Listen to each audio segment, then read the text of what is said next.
Hello सांगने नमस्कार जो मैंने चिकेन लवर खास करके भिडियोटी से कौन आपण भी चिकेन खाଇବା भल लगे कथा कौन कि आज हूँ संडे तो मो रूममेट भाविलु जे आज चिकेन तरकारी करवा तापर आमे दी जो मार्केट को जाई चिकेन आनिबा सहित मसला मध्य आनिलु तापर मांस को धोई सारिला परे गैस ऑन करदेलु तापर करेईटा बसई देकी सेठी तेल देदेलु तेल तातिला मात्रे प्याज पकईदेलु और प्याज लाल हेबा पर्यंत अपेक्षा करू तापर मसला देखि भलसे कषिदेलु मसला को भलसे कषिला परे चिकेन आउ आलू मध्य सेठी देदेलु मांस को किछि डेरी घांटिला परे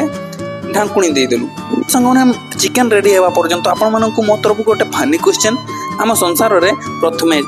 अंडा आसीथला ना कुकुड़ा आसीथला तो कमेंट बॉक्स रे निहाती लिखिबे वर्तमान चिकेन भलसे रेडी हो सारी जाइछि देखि कि मो पाटी रो लाळ पानी आसी जाउछि तापर गाधई सारिकी खाइबा आरंभ करदेलु मु मो रूममेट को पचारिली चिकेन टी केमिति आइछि से कहला पूरा टेस्टी पूरा टेस्टी आ मते तो पूरा टेस्टी लागला तो आज वीडियो एठी शेष पुणी नुआ वीडियो रे देखा बा।